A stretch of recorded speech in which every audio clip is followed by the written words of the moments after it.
bonsoir tout le monde. Il est 19 h, on va débuter la séance, si vous le voulez bien. Tout d'abord, permettez-moi de vous souhaiter la bienvenue à les gens qui sont présents, les conseillers, monsieur Greffier, directeur général également, les gens qui sont présents.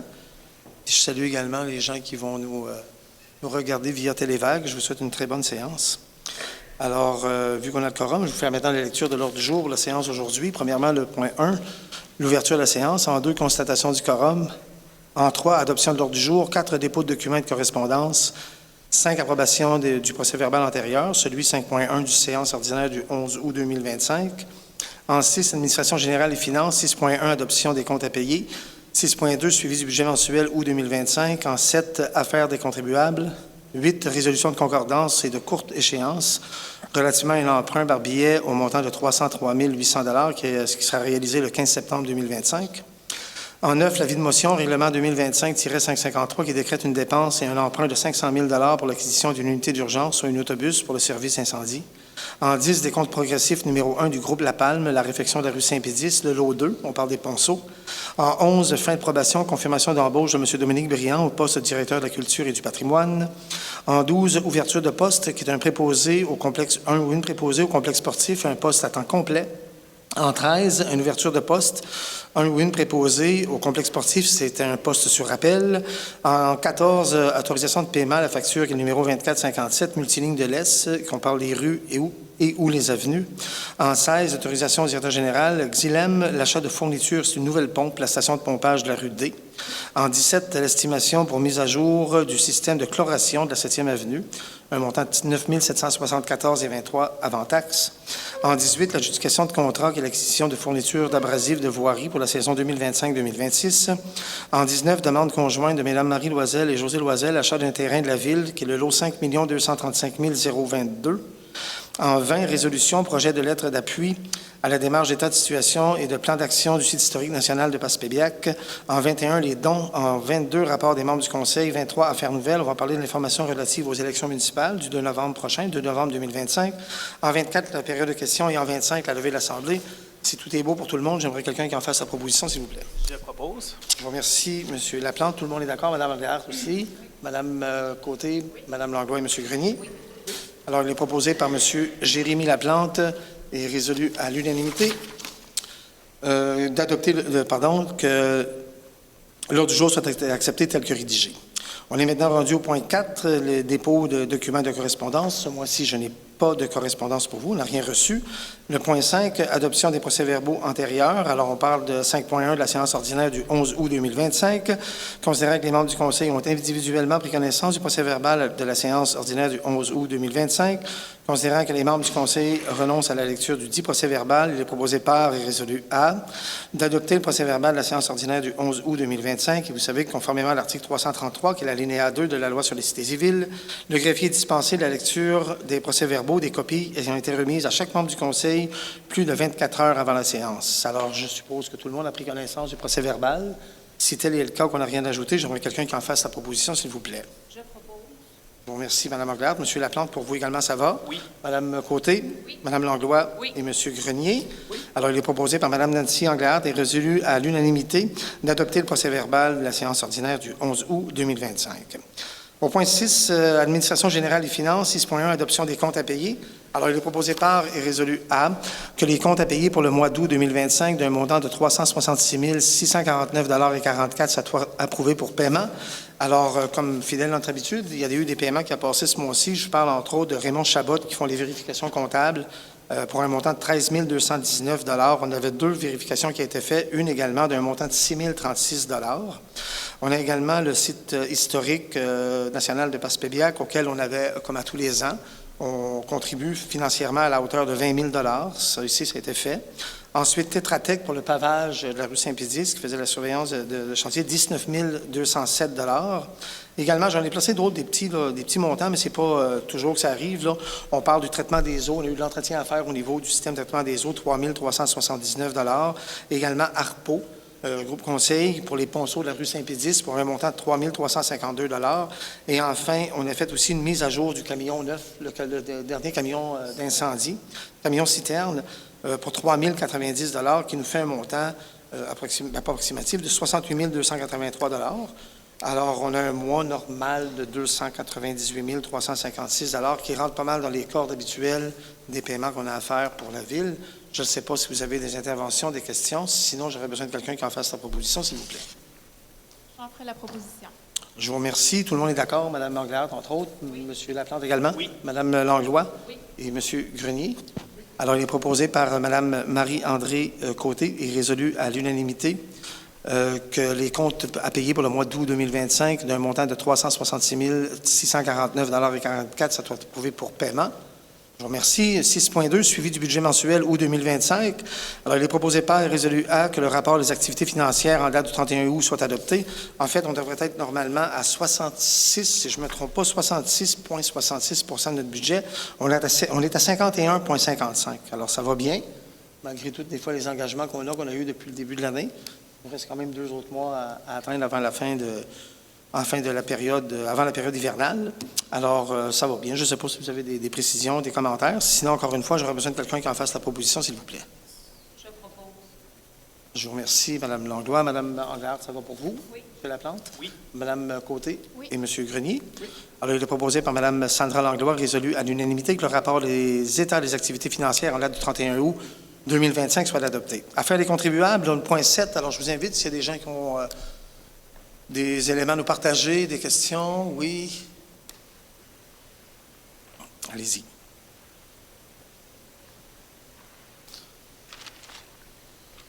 Bonsoir. Oui, bonsoir. Moi, ma première question, c'est ces rapports pour avoir le suivi là, qu'on a parlé à 2 assemblées pour les fameux poteaux du CN, le coin de la rue des Maldomés. Puis, c'est quoi le suivi qu'on a eu là-dessus? Avez-vous eu une réponse de quelqu'un ou... On n'a pas eu de réponse de quelqu'un, on en a discuté. Par contre, par rapport à ça, il faut vraiment faire affaire soit avec Chemin de fer et des Chaleurs ou encore avec VIA ou CN, les gens qui sont à cet égard-là. Ce n'est pas quelque chose nécessairement qui va toucher à nous. La seule chose, c'est faire une demande de vérification de ce qu'ils peuvent faire. Pour être honnête avec vous, non, je n'ai pas eu de retour là-dessus actuellement. Au moins qu'ils fassent... qu'ils donnent signe de vie, là, qu'ils disent qu'ils s'en occupent, puis... Oui. Mais j'ai pas eu, honnêtement, j'ai pas eu de nouvelles là-dessus. Ma deuxième question, c'est concernant l'Assemblée qu'on a eue au mois de juin. Oui. On parlait que vous étiez censé avoir une rencontre. L'Assemblée était le lundi. Le jeudi, vous étiez censé avoir une rencontre avec des gens pour la faisabilité à Passepébiac, de développement économique à Passepébiac. Oui. Est-ce qu'on pourrait avoir un petit compte rendu de ça? Y a-t-il du positif ou c'est encore en étude? Ou... On en avait parlé, on avait eu l'étude qui avait été faite par la MRC. Vous vous souvenez, on avait parlé de ça, qui n'a pas été nécessairement concluant pour l'état actuel de notre localité. Par contre, il y a une demande qui avait faite pour une demande d'étude de marché auquel on a passé une résolution là-dessus. Je me souviens bien, c'était en juin ou en juillet. On avait fait. Alors, la démarche va suivre son cours probablement à cet égard-là. Oui, allez-y. Oui. Essentiellement, pour ce qui est de l'étude de potentiel pour une deuxième épicerie, l'an dernier, en août, on a parti un processus de soumission.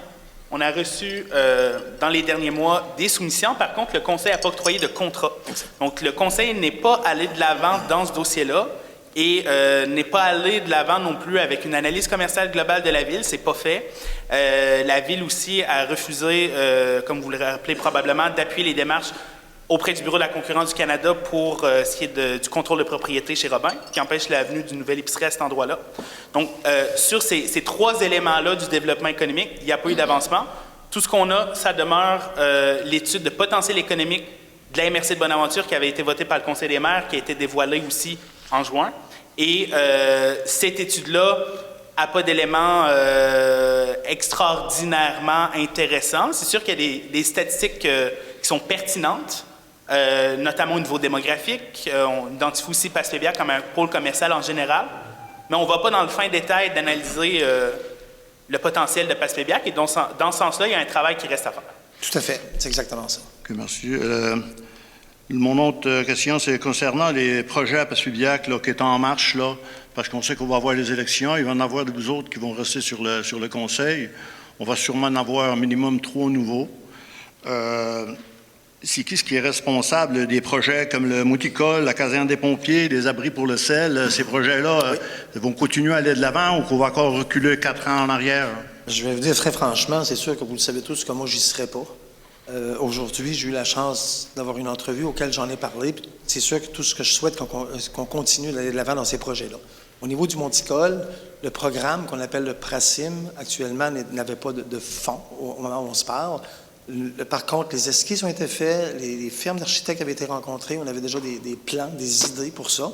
Il s'agit juste de voir maintenant le financement. Le conseil est au courant de ça, le conseil actuel, en espérant qu'on va le continuer. Ça, je le souhaite, bien entendu. Au niveau de l'abri à sel, là également, les études ont été faites, des études géotechniques ont été faites également pour la localiser, cet abri à sel-là. Alors, on est encore dans le processus, bien entendu. C'est toujours dépendamment des programmes gouvernementaux qui peuvent nous donner une aide financière à cet égard-là. Et le troisième, qui était au niveau, je pense, de la caserne, vous parlez de pompiers, elle aussi, il y avait un projet qui nous avait été présenté par M. Grenier, et on est toujours dans le même défilement. Vous savez, on est quand même assez dépendant de l'aide financière qu'on peut obtenir, sauf que ce que vous dites, vous avez tout à fait raison, puis personnellement, ce que je souhaite, c'est que les gens, la prochaine cohorte de conseillers puissent continuer d'aller de l'avant là-dedans. C'est ce que je peux vous dire pour le moment. Mon autre question, c'est concernant la fermeture de l'aréna à Passepilliac. Oui. Ça fait 2 années d'affilée que l'aréna, on ferme l'aréna la première semaine de mars. Vous savez qu'un aréna, le but premier d'un aréna, c'est le sport sur glace. Puis qu'il y a autre chose après, il n'y a pas de problème. Elle peut runner 12 mois par année, tant mieux. Mais moi, je ne comprends pas pour quelle raison qu'on ne ferme pas minimum milieu d'avril. Si on voit nos voisins, juste à côté, là, New Carlisle, il n'y a pas notre système à nous autres, puis il a été ouvert l'année passée jusqu'au milieu d'avril, puis toutes les autres, même qui vont fin d'avril. Mais ça n'a aucun sens là, de fermer un aréna. On s'est battu pour ça, puis là, on va la fermer la première semaine de mars encore cette année. Il va falloir quelqu'un, je ne sais pas ça vient de qui donne l'ordre de fermer ça, là, mais il va falloir qu'on soit le nouveau conseil ou vous autres présentement, que la prochaine assemblée, que vous nous dites la date de fermeture de l'aréna pour 2025-2026. Il y aurait bien entendu des décisions à prendre. On sait très bien que dans les 2 dernières années, c'est parce qu'il y a eu 2 événements majeurs qui se passaient en région. Je pense qu'il y a eu le tournoi de volleyball, entre autres, et de badminton, qui était régional. Je comprends tout à fait qu'on va dire, écoute, c'est inacceptable. À chaque fois qu'il va y avoir quelque chose de spécial, ils vont nous fermer l'aréna la première semaine de mars. Là. Je comprends. Non, regarde. Je m'excuse, là. Non, allez-y. Oui. Je dis, je m'excuse, là, mais regarde, l'aréna, comme on dit, là, la priorité, c'est des sports sur glace. Oui, bien, c'est sûr qu'on a eu ces événements-là. Je ne sais pas pour l'an prochain si c'est encore à l'agenda d'avoir des événements comme ceux-là. Puis regarde, tu parles à la bonne personne, parce qu'il y avait un gars d'aréna ici. C'est le temps d'en parler, là, pas attendre 2 semaines avant puis nous dire on ferme l'aréna. On le vérifiera s'il y a d'autres choses d'ici le mois de mars pour pouvoir en parler. OK. Mon autre point, c'est concernant les 24 logements. Oui. Les 24 logements, je vous félicite pour les 24 logements. Je vous remercie. J'aimerais avoir des réponses. Là. Les gens aimeraient avoir des réponses. Oui. Les 24 logements, là, est-ce que présentement, on a le contrat, on va l'avoir, les subventions, on peut aller de l'avant avec ce projet-là? Tout ou c'est fait. encore, comme vous dites, là, on est sur les premiers sur la liste? Non, pas du tout. Le projet, il est fait, il est réglé. Au moment où on se parle, lorsqu'il y a des projets comme ceux-là, il y a un consortium c'est un maillage d'entrepreneurs pour la réalisation des bâtiments pour les installer. Et on va avoir les nouvelles à savoir quel entrepreneur, moi j'appelle ça une fusion d'entrepreneurs. En fait, c'est un maillage, OK, qui aura justement le contrat pour les réaliser. OK. À ce niveau-là, c'est réglé. Présentement, vous avez ce projet-là, vous avez des plans émis pour construction ou émis pour soumission, ou il n'y a rien tout, là, on n'a rien de fait? C'est déjà tout fait, ça. Ça, c'est déjà tout fait. OK. Puis ça, c'est un projet qui s'élève à combien, à peu près, environ? Pardon? 9 millions. 9 millions? Oui. OK. 9 millions, est subventionné à combien? La totalité, la ville, à cet égard-là, doit fournir le terrain, fournir les services d'aqueduc et d'égout, fournir la rue également. Ça, c'est tous des éléments que nous, on a réglés actuellement, auxquels c'est chez les notaires qui devront valider ces documents-là, en fait. Le reste est subventionné? Le reste subventionné. OK. Ça veut dire, nous autres, là, ça n'augmente pas nos taxes ou ces choses-là? Ça n'a pas rapport avec nos taxes. Okay. La seule chose, il peut s'autofinancer aussi. Là. Regarde, les gens font des paiements pour la balance qui reste à payer. L'organisme qui s'occupe de ça, les habitations populaires, voit à ce moment-là la gestion de ces bâtiments-là. Et c'est ça. Mais on doit quand même accorder un crédit de taxe aux habitations populaires pour la mise en place de ces bâtiments. est-ce que c'est nous qui est responsable de donner le projet, de donner le contrat? Non. Parce que ça devrait Non. être un contrat clé en main, ça. C'est la SHQ. Tout l'aménagement, tout, là, tu rentres là avec ta valise puis tes meubles. Non, c'est la SHQ, pardon, la Société d'habitation du Québec qui s'en occupe. OK. L'autre question, c'est dans le dossier Ségère. Oui, le dossier Ségère. Le dossier Ségère, j'aimerais savoir, ça fait un bout qu'on en parle. Je comprends là, que c'est vous autres qui avez eu la patate chaude. Là. Tout à fait. Puis, mais est-ce qu'avec Ségère, est-ce qu'on a fait une prolongation de contrat pour 1 an, 2 ans, ou on a encore signé pour 4 ans? Ou... Non, il n'y a pas. Parce que là, il fallait aller de l'avant un peu. Là. Vous pourriez le préciser avant, M. le directeur, mais pas tout de suite. Le dossier de Ségère, on peut le renouveler, c'est-à-dire le négocier à n'importe quel temps. Au moment où on se parle, il y a eu des contacts qui ont été faits avec le ministère afin de reviser cette entente-là. OK? Et à plusieurs égards, OK? Pas juste réviser qu'est-ce que serait une augmentation ou pas une augmentation, réviser également quelle serait l'acquisition d'une nouvelle flotte, de toute la flotte qu'on a au niveau des travaux publics. C'est là qu'on est rendu avec eux. OK. On peut le faire à n'importe quel temps. Ma dernière question, c'est pas une question, c'est une suggestion. OK. Est-ce que ce serait possible ici, dans la salle ici, qu'on ait un système pour les malentendants? On a des appareils auditifs.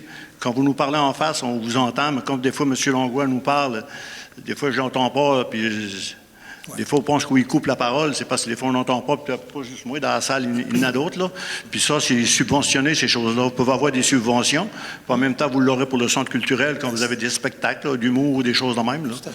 Ben, ça sera prendre de l'information, mais moi, je pense que c'est subventionné ces choses-là pour les personnes malentendantes. C'est une très bonne idée. On n'avait pas pensé. Oui, c'est une bonne idée à penser. Merci beaucoup, Monsieur le maire, pour votre patience puis de répondre à nos questions. C'est gentil, je vous remercie.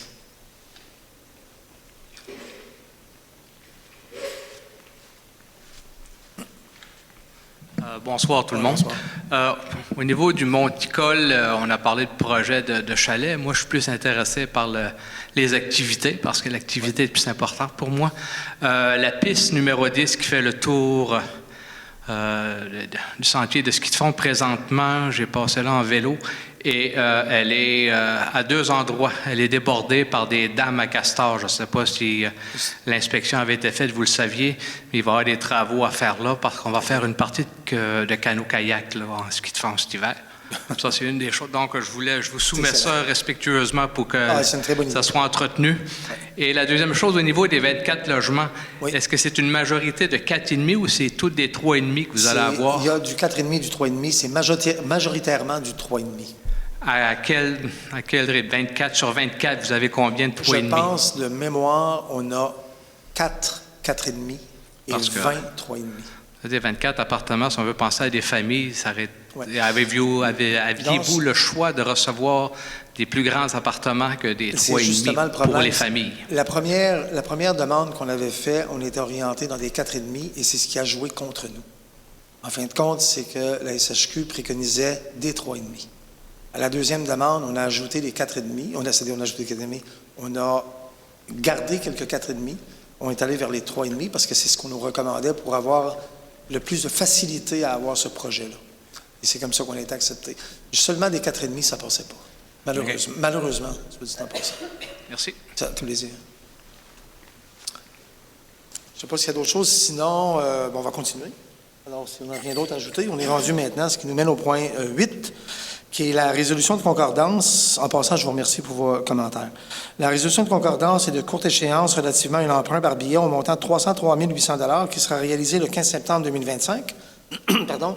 Alors, entendu que conformément au règlement d'emprunt visant le suivant, et pour le montant indiqué, la Ville de Passepébiac souhaite emprunter par billet pour un montant total de 303 800 $ qui sera réalisé le 15 septembre 2025, qui se répartit comme suit. Le règlement d'emprunt numéro 2020-498 pour un montant de 303 800 $.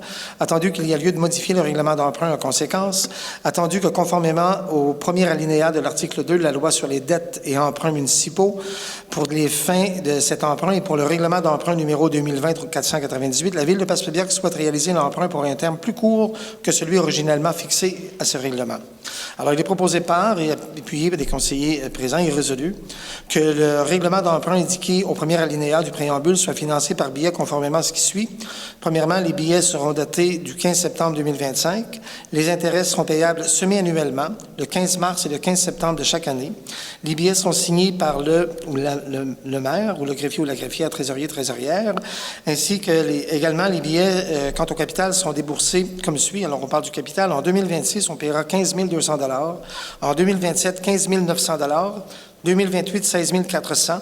En 2029, 17 100 $. Et enfin, en 2030, 238 200 $ qui sera à renouveler.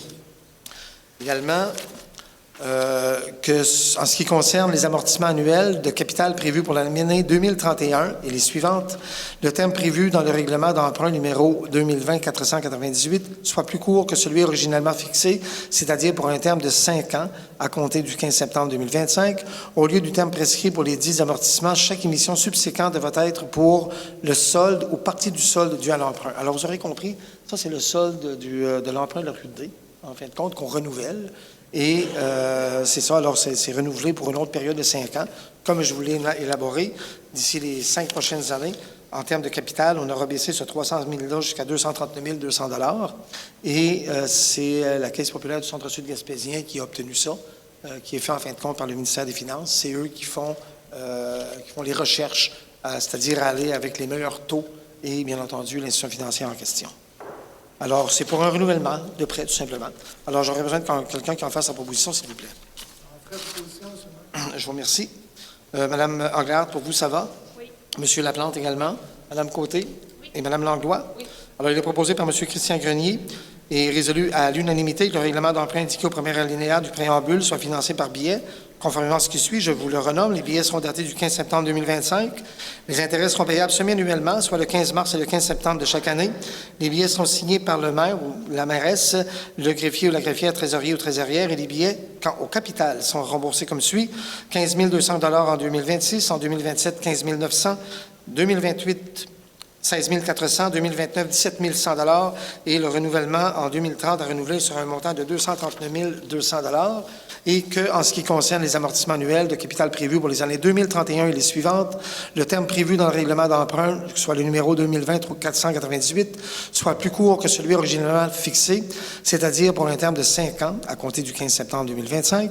Au lieu d'un terme prescrit pour les 10 amortissements, chaque émission subséquente devra être pour et le solde ou partie du solde dû à l'emprunt.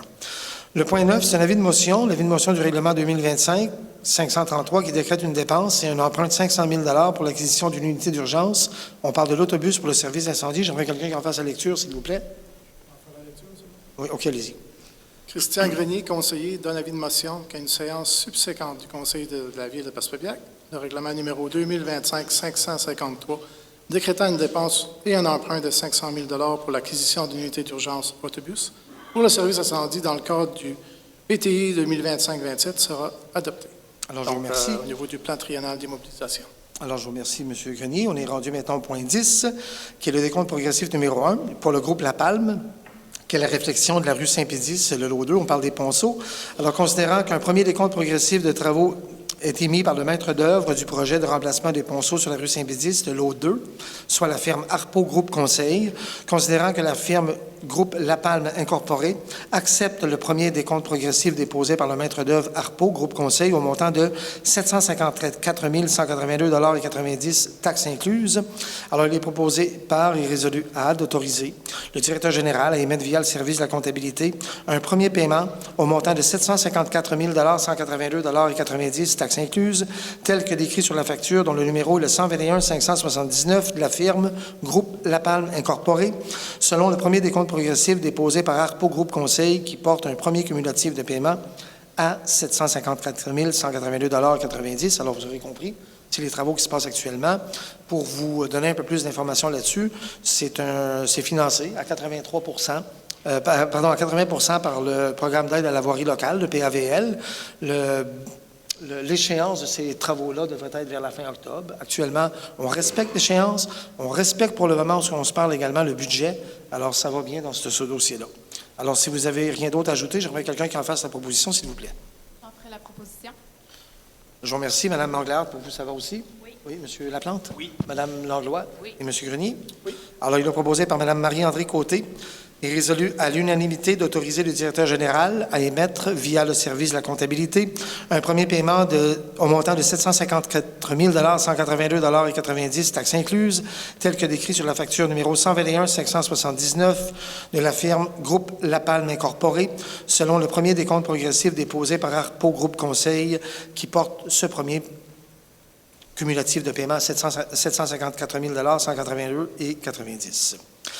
Au point 11, fin de probation, confirmation d'embauche de M. Dominique Briand au poste de directeur de la culture et du patrimoine. Considérant que le conseil municipal a entériné l'embauche de M. Dominique Briand à titre de directeur de la culture et du patrimoine par voie de résolution, dont numéro est le 2024-12-359, le 9 décembre 2024, dont l'entrée en fonction a été fixée le 6 janvier 2025, et ce, conformément avec la Convention des cadres en vigueur. Considérant qu'à l'issue de la période probatoire fixée à 12 mois, M. Briand a répondu favorablement aux attentes de la direction générale.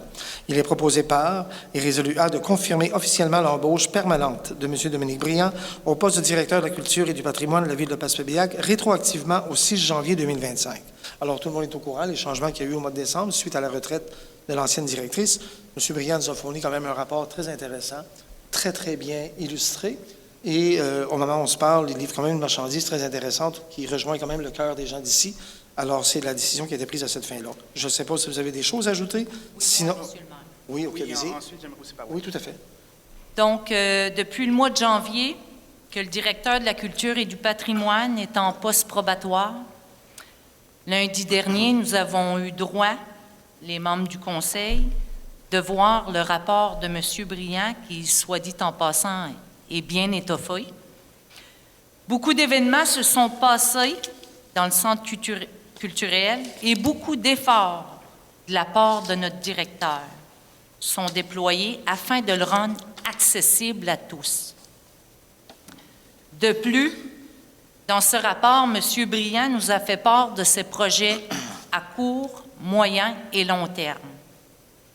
Il aimerait bien ramener le festival, développer un espace musical et culturel au banc de pêche, des idées concernant la vocation du presbytère et bien sûr favoriser la promotion du centre culturel.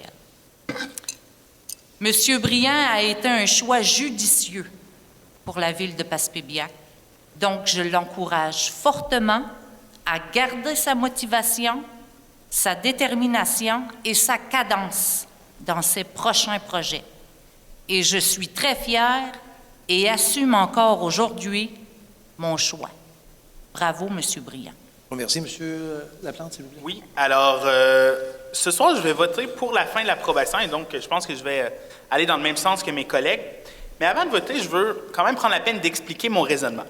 Car vous le savez, à la fin de l'année dernière, j'ai voté contre l'embauche de M. Briand.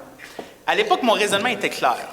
Le processus d'embauche réalisé et mené par le conseil municipal était teinté de favoritisme et de discrimination, et c'est encore quelque chose que je pense aujourd'hui.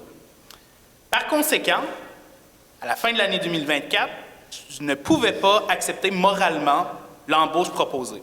J'avais également des craintes par rapport à certaines compétences pour lesquelles un autre candidat se démarquait nettement.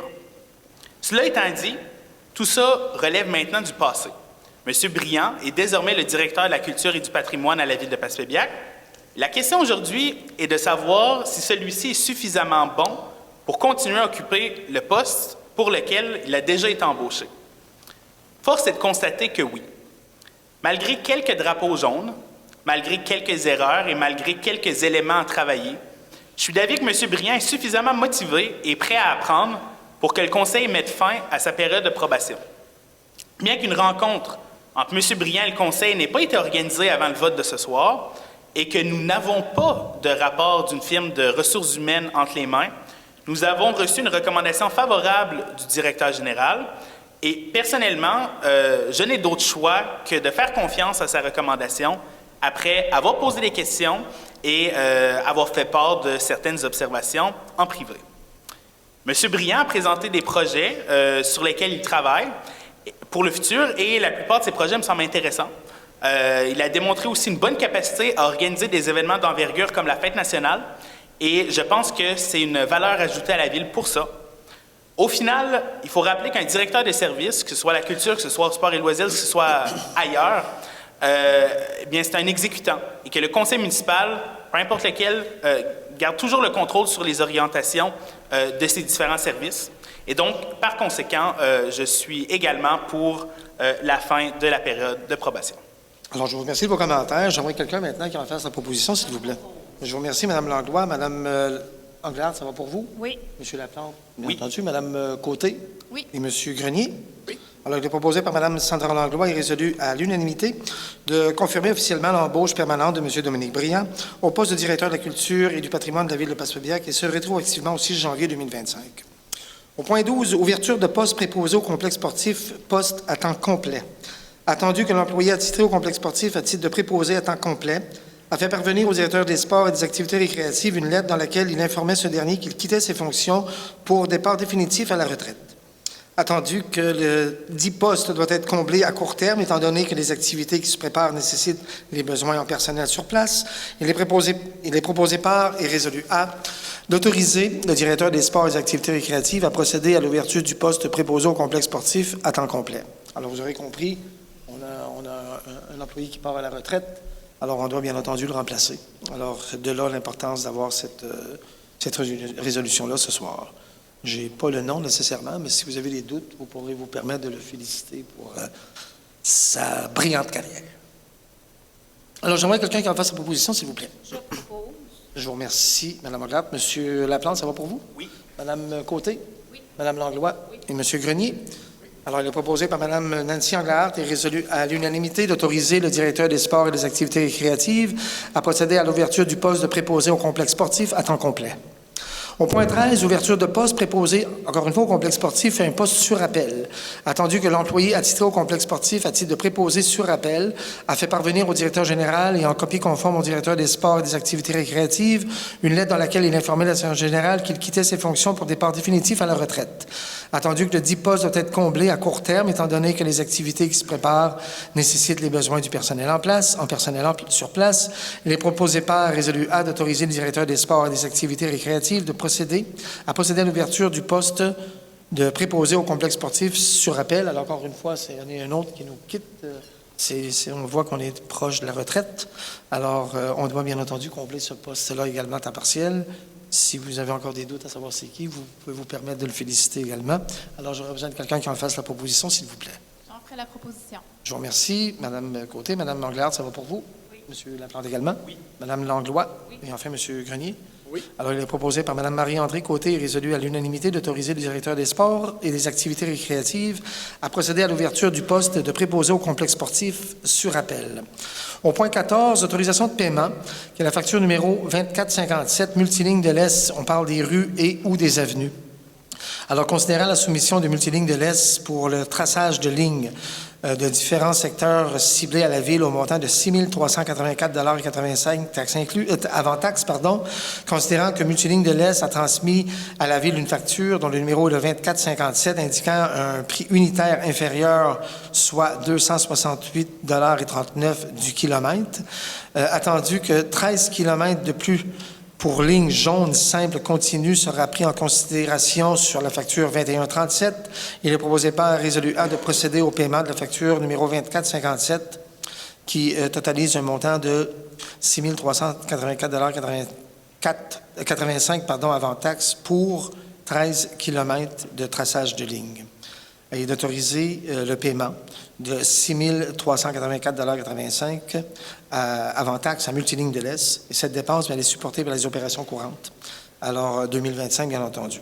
Alors, vous savez c'est quoi? Il y a eu du lignage qui a été fait dans différentes avenues, différentes rues de Passepébiac. Alors, c'est tout simplement pour autoriser le paiement de ça. Si vous n'avez rien ajouté, quelqu'un qui en ferait la proposition, s'il vous plaît. Monsieur le maire? Oui. Monsieur le maire, une petite coquille, c'est collé ici, là. OK. On parle de 9 444. Je vais vous... je suis désolé. On parle de quel montant? 9 444 et 24 avant taxe. Excusez-moi, j'avais le mauvais chiffre. Alors, 9 000 444 et 24 avant taxe. avant taxe. Alors, je vais me répéter. OK, c'est très important de le faire, en fin de compte, de procéder au paiement de la facture 2457 qui totalise un montant de 9 444 et 24 avant taxe. Alors, ça va pour tout le monde, si vous avez des choses à ajouter, parce que j'avais vraiment une bonne différence avec le chiffre que je viens de vous donner, là, mais j'avais vraiment pas une erreur de frappe ici. Oui, M. Grenier, ça va pour vous? Je vous remercie. Mme Anglade, pour vous, ça va? Oui. M. Laplante également? Oui.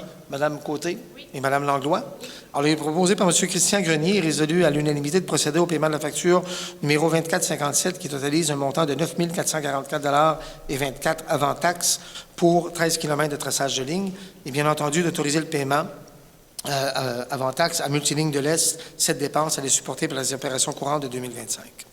Au point 15, l'autorisation de dépense sel Warwick pour un montant de 28 600 $, considérant les besoins de la Ville pour l'achat de sel à déglaçage pour la saison 2025-2026, considérant que la Ville a procédé par appel d'offres de gré à gré avec sel Warwick Incorporé pour un volume de 200 tonnes de sel à déglaçage, vrac, NB à 143 $ l'unité sous le numéro de soumission 072 768. Il est proposé par et résolu A d'octroyer le contrat de fourniture de sel à déglaçage vrac NB à sel Warwick Incorporé pour un montant de 28 600 $ avant taxe, livraison incluse. Alors, vous aurez compris, à tous les ans, on a cette démarche-là à faire avant l'hiver. Sel Warwick qui était là également l'an passé. Alors, c'est pas compliqué. J'aurais besoin de simplement quelqu'un qui en fasse la proposition, s'il vous plaît. J'en ferai la proposition. Je vous remercie. Mme Anglade, pour vous, ça va aussi? Oui. M. Laplante? Oui. Mme Langlois? Oui. Et M. Grenier? Oui. Alors, il est proposé par Mme Marie-André Côté, il est résolu à l'unanimité d'octroyer le contrat de fourniture de sel à déglaçage vrac NB à sel Warwick Incorporé pour un montant de 28 600 $ avant taxe. La livraison est incluse. Pardon. Le point 16, autorisation du directeur général, Xylem, achat de fourniture, une nouvelle pompe pour la station de pompage de la rue D. Considérant que la Ville a reçu un rapport de service pour la remise à niveau de la pompe de la station de la rue D, considérant que la Ville a aussi reçu une soumission pour la fourniture d'une nouvelle pompe avec une technologie d'impulseur anti-bloquant, considérant que la Ville a emprunté temporairement une pompe similaire à la municipalité de New Carlisle pour maintenir le service de pompage sur le réseau d'eau usée. En conséquence, il est proposé par et résolu A d'autoriser le directeur général à procéder à l'acquisition d'une nouvelle pompe pour les eaux usées de la station de la rue D au montant de 98 365,49 $ avant taxe. Les frais de transport et de manutention sont inclus là-dedans également. Cette dépense, elle est supportée par le PTI 2025-2027. Alors, vous aurez compris, on avait un problème à cet égard-là parce que les pompes d'eau usée, on est obligé d'en faire un emprunt là, à celle de New Carlisle. On en a discuté d'ailleurs. Alors, on parle ici quand même d'une sécurité pour les citoyens. Et cette pompe-là, on doit la changer. On va le faire. On a d'autres pompes également qui vont être à changer dans les mois à venir. Mais pour le moment, on va régler celle de la rue D qui était quand même, selon l'analyse, pratiquement prioritaire sur les autres pompes actuellement sur le territoire. Alors, j'aurais besoin de quelqu'un qui en fasse la proposition, s'il vous plaît. Je propose. Je vous remercie. M. Laplante, pour vous, ça va aussi? Oui. Oui, Mme Côté? Oui. Mme Langlois? Oui. M. Grenier, ça va pour vous? Oui. Alors, il est proposé par Mme Nancy Englehart et résolu à l'unanimité d'autoriser le directeur général à procéder à l'acquisition d'une nouvelle pompe pour les eaux usées de la station de la rue D pour un montant de 98 365,49 $ avant taxe et les frais de transport et de manutention sont inclus. Et je note que cette dépense est supportée par le PTI 2025-2027. Au point 17, estimation pour mise à jour du système de chloration de la 7e avenue pour un montant de 9 774,23 $ avant taxe. Attendu que le service de traitement des eaux a reçu Plomberie LH, une estimation budgétaire qui est le numéro 01-87 dans le cadre d'une mise à jour du système de chloration de la 7e avenue. Attendu que cette intervention est requise afin de voir à la conformité de l'eau. Il est proposé par et résolu A d'autoriser une dépense de 9 774,23 $ avant taxe avec Plomberie LH et de procéder au paiement lorsque la facture sera émise. En fait, ça, c'est tout le système de chloration pour votre bénéfice pour la qualité de l'eau potable, ce qui nous éviterait d'avoir des pannes, surtout pour la distribution de l'eau. Et également, ça devient un entretien préventif. Alors, vous savez, quand on parle d'eau potable, d'eau usée, puis qu'on parle de sécurité puis de santé publique, je pense que c'est important d'y aller de l'avant. Alors, c'est un montant de 9 774,23 $ qui nous permettrait d'avoir cet entretien-là du système d'eau potable au niveau de la 7e avenue. Alors, j'aurais besoin de quelqu'un qui en fasse la proposition, s'il vous plaît, si vous n'avez rien à ajouter. J'en ferai la proposition. Je vous remercie. Mme Anglehart, ça va pour vous? Oui. M. Laplante également? Oui. Mme Côté? Mme Langlois, pardon? Oui. Et M. Grenier? Oui. Alors, il est proposé par Mme Marie-André Côté résolu à l'unanimité d'autoriser une dépense de 9 774,23 avant taxe avec plomberie LH et de procéder au paiement lorsque la facture sera émise. Au point 18, adjudication de contrat, qui est l'acquisition de fournitures d'abrasifs de voirie pour la saison 2025-2026. Considérant les besoins de la Ville pour l'achat d'abrasifs de voirie pour la saison 2025-2026, considérant que la Ville a procédé par appel d'offres sur invitation avec les firmes Léonard Loisel et Fils et Roy-Blais Incorporé, considérant que le directeur général a reçu une réponse par courriel le 5 septembre 2025 de M. Pierre-Luc Blais, représentant Roy-Blais Incorporé, déclinant pour cette année la fourniture d'abrasifs de voirie pour la saison 2025-2026. Considérant l'offre suivante reçue, Léonard Loisel et Fils Incorporé pour un volume de 750 tonnes d'abrasifs chargés, livrés à l'ancienne Arena, redevance incluse pour une valeur de 20 250 $ avant taxe.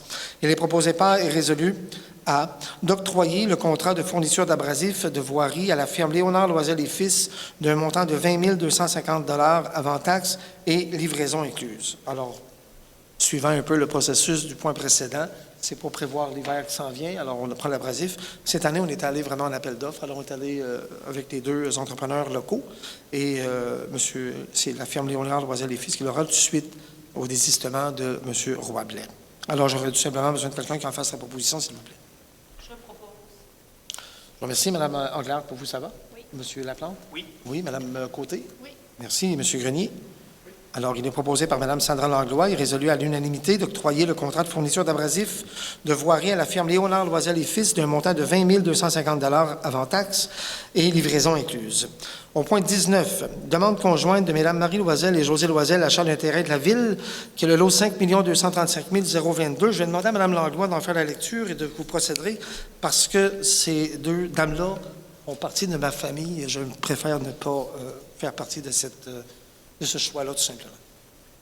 Donc, considérant qu'en vertu de l'article 28 de la loi sur la cité et villes, les villes peuvent aliéner un bien municipal à titre onéreux. Considérant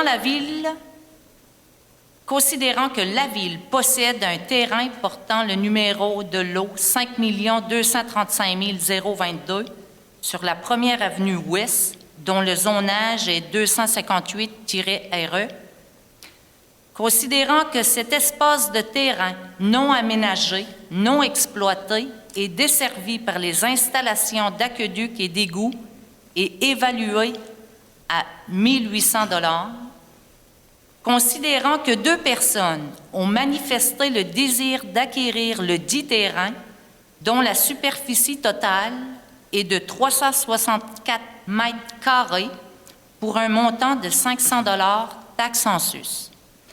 Il est proposé par et résolu à d'autoriser la Direction générale à mettre en vente le terrain d'une superficie totale de 364 mètres carrés sur le lot 5 235 022 à Mesdames Marie Loisel et José Loisel au montant de taxe en sus et de signer tous les documents relatifs à cette vente avec les professionnels au dossier. Les acquéreuses s'engagent à payer tous les frais reliés à la transaction, dont le notaire, arpenteur ou tout autre professionnel au dossier. Qu'une copie de cette résolution soit transmise à Mesdames Marie Loisel et José Loisel. Donc, afin d'éviter tout conflit ou apparence de conflit d'intérêt possible, Monsieur le maire se retire des délibérations. Madame Langlois, si vous me permettez, j'aurais une Oui. question. Il y a un nouvel élément qui vient de m'arriver en tête. On dit que l'évaluation municipale est à 1 800 $. On propose la vente à 500 $. Là, je comprends que les frais d'arpentage, les frais professionnels de notaire, tout ça, seraient assumés par mesdames. Là, la question que je me pose, c'est est-ce qu'on a des comparaisons par rapport à des dossiers similaires où la vente a été effectuée à un montant inférieur à l'évaluation municipale, quand même de 3 à 4 fois? Il y a peut-être cet élément-là qui me titille. Je ne sais pas si on pourrait peut-être avoir un éclairage de la part du directeur général. Ce que je peux vous répondre là-dessus, c'est que c'est un très tout petit terrain qui ne peut être vendu à personne d'autre autour. il est trop petit pour construire dessus. Alors, on a deux options. On le garde éternellement pour nous autres, la ville. Personne ne peut rien faire. Ou cette personne-là, elle peut l'ajouter à ses terrains voisins. Que la valeur marchande, évidemment, ici, là, est très faible, puisqu'il n'y a pas d'acheteur potentiel à part cette personne-là. Et quand on met en lumière le 500 $ plus les frais de notaire et les frais d'arpenteur, ça va lui revenir assez cher pour 364 mètres carrés, qui fait environ pas tout à fait 3600 pieds. C'est vraiment pas beaucoup. C'est 60 par 60. C'est pas grand. Là. Donc, la valeur marchande, finalement, est très, très faible et de toute façon, c'est la seule vocation possible pour ce terrain-là. Mesdames ayant, je pense, un terrain là, situé directement derrière ou adjacent. Ouais. Exact, oui, c'est ça. Comme il n'y a pas beaucoup d'offres possibles, on ne peut pas, ce serait un petit peu gênant de faire une évaluation qui nous coûterait quelques milliers de dollars pour l'évaluer, pour vendre ça à 500$ ou 1800$. C'est comme un petit peu gênant. L'explication est tout à fait satisfaisante. Puis donc, je suis prêt à proposer l'adoption s'il n'y a pas d'autres collègues qui ont des commentaires. Madame Anglère? Oui. Madame Côté? Oui. Monsieur Grenier? Oui. Donc, il est proposé par Monsieur Jérémy Laplante et résolu à l'unanimité d'autoriser la direction générale à mettre en vente le terrain d'une superficie totale de 364 mètres carrés sur le lot 5 235 022, excusez-moi, à Mesdames Marie Loisel et José Loisel au montant de 500 $, taxe en sus, et de signer tous les documents relatifs à cette vente avec les professionnels au dossier. C'est bien. C'est bien? Alors, je vous remercie, c'est excellent. C'est parfait. Il y avait une note également que je me retirais à 19h43, puis je suis revenu à 19h46. J'aimerais que vous le notiez, M. Griffiths. Le point 20, résolution, projet de lettre d'appui à la démarche d'état de situation et de plan d'action du site historique national de Passepébiac. Alors, considérant que la Ville de Passepébiac a reçu une demande d'appui à la démarche d'état de situation et de plan d'action du site historique national de Passepébiac, considérant que le Conseil municipal a étudié la dite demande et a délibéré, il est proposé par et résolu à, par la présente résolution, la Ville de Passepébiac s'engage à appuyer officiellement cette démarche et à reconnaître la pertinence pour la pérennité du site et la vitalité de notre collectivité. De collaborer aux besoins en fournissant des informations utiles aux travaux des consultants impliqués. De contribuer à la part du milieu exigé pour la réalisation du plan d'action prévoyant une contribution financière pouvant atteindre 25 000 $ selon les modalités prévues par les programmes de financement et dans le respect des processus municipaux. D'examiner également et soutenir, selon nos moyens, certaines actions et projets qui découleront du plan, toujours dans le respect de nos règles et nos capacités budgétaires. Alors, en fait, vous comprendrez qu'on appuie le site historique national de Passepébiac à cet égard-là. Il y a des moments, des fois, un petit peu plus... des temps un peu plus difficiles que d'autres, et vous comprendrez que le site historique est quand même une plaque tournante sur le plan touristique, non seulement à Passepébiac, mais à l'échelle de la Gaspésie. On sait très bien qu'il y a des difficultés partout au niveau de différents musées, et le nôtre représente une caractéristique emblématique de la Gaspésie. Et c'est important d'aller à l'avant, d'être en avant-plan à la ville, je pense, lorsqu'on a sur notre territoire un site aussi exceptionnel que le site du banc de pêche de Passepébiac. Alors, si vous n'avez rien à ajouter, j'aurais besoin de quelqu'un qui en fasse sa proposition. Allez-y, M. Laplante. Oui. Alors, je suis tout à fait d'accord avec vous, puis je pense qu'il faut appuyer cette résolution-là. Vous dites que le site historique national de Passepébiac est une plaque tournante. C'est tout à fait vrai. C'est une institution essentielle à la vitalité culturelle de Passepébiac. Les gens en sont fiers. Dans la résolution, on parle d'aller vers une aide financière directe. Je suis tout à fait d'accord. Mais je tiens également à ajouter à la réflexion que la Ville a un rôle à jouer aussi pour contribuer à la vitalité du banc de pêche en général. Et en contribuant à la vitalité du banc de pêche en général, en ayant des infrastructures adjacentes, en ayant des activités à proximité du site historique, je pense qu'on peut aussi contribuer dans les années à venir à renforcer davantage l'achalandage ou en tout cas faire notre part à ce niveau-là. Alors, je souhaitais tout simplement ajouter ça dans la réflexion.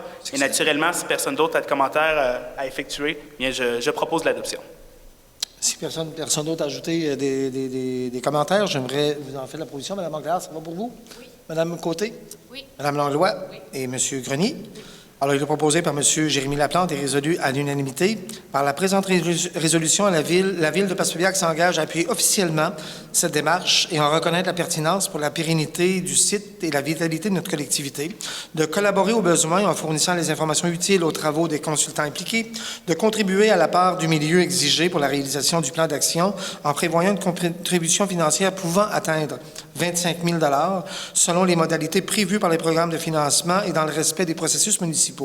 D'examiner également et soutenir, selon nos moyens, certaines actions et projets qui découleront du plan, toujours dans le respect de nos règles et capacités budgétaires. On leur souhaite le meilleur des succès.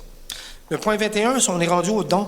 Alors, le premier don, qui est la Ligue de hockey loisirs adultes de Passepébiac. Considérant que le comité organisateur de la Ligue de hockey loisirs adultes de Passepébiac s'active à y mettre en place la saison 2025-2026, considérant la réception en bonne et due forme d'une demande de contribution financière sous forme de commandite, considérant certaines dépenses déjà entamées pour l'événement par les organisateurs, alors il est proposé par et résolu à d'offrir une contribution financière sous forme de commandite dans le cadre des activités de la Ligue de hockey loisirs adultes de Passepébiac. Alors, vous aurez compris, c'est la même chose qu'on a eu l'an passé, je pense, c'est au niveau de la réduction des coûts de location. Alors qu'on leur permet, bien entendu. C'est quand même un bon tournoi depuis plusieurs années qui attire beaucoup de gens dans la région. Fait que c'est pas mal dans la même veine. Est-ce que vous avez des choses à ajouter? Ah, excuse-moi, je pensais au tournoi. C'est pour la Ligue de hockey. Ah, bien écoutez, il n'y a aucun problème. Alors, on fait le même processus qu'en l'an passé également. On est allé dans le même créneau. Parce que je pensais, vous allez sûrement en avoir une éventuellement pour le tournoi de hockey qui va s'en venir. Alors, ceci étant dit, j'aimerais quelqu'un qui en fasse la proposition, s'il vous plaît, si vous n'avez rien à ajouter. Je vous remercie, M. Grenier. Mme Mangléard, ça va pour vous? Oui. M. Laplante également? Oui. Mme Côté? Oui. Et Mme Langlois? Oui. Alors, il est proposé par M. Christian Grenier et résolu à l'unanimité d'offrir une contribution financière sous forme de commandite dans le cadre des activités de la Ligue de hockey loisirs adultes de Passepébiac.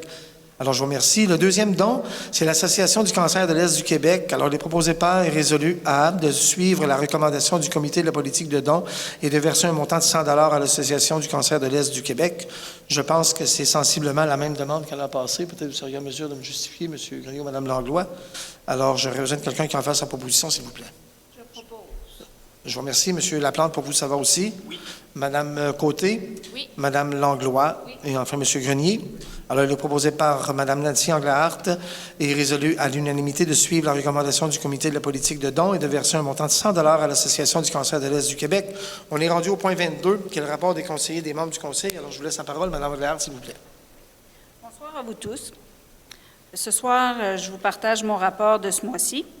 Du côté de la culture, les barman d'un soir sont maintenant terminés. Cette année, ce fut encore un beau succès et c'est un total de 5 818 qui ont été remis à divers organismes de notre ville. Le 19 septembre prochain, Mme Karen Larocque fera le lancement de son deuxième livre « Quand la peur t'empêche d'avancer » ici au Centre culturel. Les ateliers de Mme Nancy Gagnon pour les 5 à 12 ans reprennent le 17 septembre. Le 20 septembre prochain, les Moussaillons accueillent David Corriveau, chanteur, imitateur et comédien. Faites vite, il reste encore quelques places disponibles. Noël en or est de retour, donc, artisans, soyez à l'affût de notre page Facebook pour connaître tous les détails qui suivront prochainement. Du côté des infrastructures, la fin des travaux pour la bibliothèque est prévue pour la première semaine d'octobre. Le nouveau panneau d'affichage de la ville sera installé le 25 octobre. Le contrat de cueillette des matières résiduelles, poubelles, est présentement affiché sur SEAO. L'ouverture des enveloppes est prévue le 15 septembre 2025 à 11 h à l'Hôtel de Ville. L'entretien des bornes fontaines a eu lieu dans la semaine du 26 au 29 août. Certaines ont besoin d'être révisées en mesures préventives. La Ville a mis en place un programme de révision préventif étalé sur 3 ans. Parfois, on y va d'un coup de pinceau et d'autres demandent des réparations un peu plus importantes, mais pas de panique, elles sont toutes fonctionnelles. Une nouvelle pompe sera achetée pour être installée dans la rue D. C'est indispensable pour les citoyens car nos 4 pompes sont en fin de vie. On entame le programme de remplacement en 18 mois, tel que prévu à notre plan triennal d'immobilisation. Concernant le ponçon rue Saint-Pédis, ça devrait être terminé vers le 15 octobre. Ensuite, l'administration est en train de magasiner de nouveaux panneaux de signalisation, de dos d'âne et d'un radar pédagogique suite aux demandes des citoyens. Oui pour les panneaux, oui pour le marquage des rues, mais la sécurité doit toujours demeurer présente. C'est tout pour moi ce mois-ci et je vous souhaite une bonne fin de soirée, une bonne rentrée scolaire, enseignants et étudiants. Merci. Alors, merci, Mme Lagarde. M. Laplante, s'il vous plaît. Merci beaucoup, Monsieur le maire. Bonsoir tout le monde. Tout d'abord, avant de faire le bilan de mon mandat, je souhaite débuter par une mise au point sur les camions-restaurants et aussi sur quelques petits autres dossiers. Vous le savez, le refus de l'émission d'un permis pour le Bangkok Food Truck a beaucoup fait jaser. Et je pense que c'était important de clarifier ce qui s'est passé et clarifier aussi ce qui s'en vient pour la suite. En résumé, toute cette histoire a débuté par une ou plusieurs plaintes au sujet de nuisances produites par ce camion-restaurant-là. Notre inspecteur municipal a été appelé à agir à la suite de ça, mais le problème est que le règlement actuel est rempli de zones grises qui rendent très difficile son application. Et pour un fonctionnaire municipal, il n'y a rien de pire qu'un règlement qui est pas clair, qui n'est pas noir ou blanc. C'est à la suite de ça que se sont engagées des discussions pour convoquer une séance extraordinaire visant à modifier et à remplacer le règlement municipal à ce sujet pour le rendre plus clair et aussi pour encadrer la présence des camions-restaurants. Entre-temps, pour diverses raisons, il y a une demande de permis qui a été refusée avant que le conseil ne soit entièrement mis au courant de toute la situation. Et c'est là que ça a créé un problème. Il y a eu un manque de communication et un manque peut-être de délicatesse dans ce dossier-là. Et tout ça a explosé suite à une publication sur les réseaux sociaux du propriétaire du camion-restaurant. Mais dans tout ça, le but n'a jamais été de les interdire et je pense que notre inspecteur a agi de bonne foi. C'est juste que la situation a mal viré. Hein? Que voulez-vous? Et donc, suite à ça, récemment, le comité de travail sur les camions-restaurants, composé de mes collègues M. Grenier, Mme Côté et moi-même, s'est réuni pour étudier la réglementation actuelle. Malheureusement, sans entrer dans les détails, il est impossible de se mettre d'accord sur une nouvelle réglementation à déposer d'ici la fin du mandat et on ne s'entend pas tout à fait sur certains détails. Ce sera donc au prochain conseil municipal d'adopter un nouveau règlement sur les camions-restaurants, règlement qui, je pense, est nécessaire pour trancher sur la question une bonne fois pour toutes. Hein, ça fait un certain temps que ça traîne, qu'il y a des demandes à ce niveau-là. Mettre fin aussi aux controverses répétées et autoriser les camions-restaurants de façon juste, claire et équitable. Il y a la question des nuisances qu'il faut encadrer. Il y a aussi le prix des permis, qui est sans doute le plus élevé au Québec actuellement, la durée de séjour, les lieux autorisés, etc., etc. Le prochain conseil aura donc, selon moi, un travail important de consultation et de concertation à faire dans ce dossier pour créer une forme de paix sociale sur une question qui est très délicate. Moi, je pense que oui, il faut avoir une ouverture aux plaintes et aux doléances de certains restaurateurs et des voisins, mais aussi une ouverture pour atténuer certains, et aussi, en fait, une ouverture pour atténuer certains irritants. Mais en bout de ligne, à mon avis, les camions-restaurants doivent continuer d'être autorisés à Passepébiac avec un encadrement qui soit juste. Les gens veulent une offre de restauration diversifiée et il faut absolument respecter et favoriser ça. En bout de ligne, pour les prochains mois, il n'y a rien qui change. Le règlement actuel demeure en vigueur et on doit s'attendre à ce que les camions-restaurants, incluant le Bangkok Food Truck, reçoivent les permis demandés dans les semaines à venir s'ils sont conformes au règlement actuel.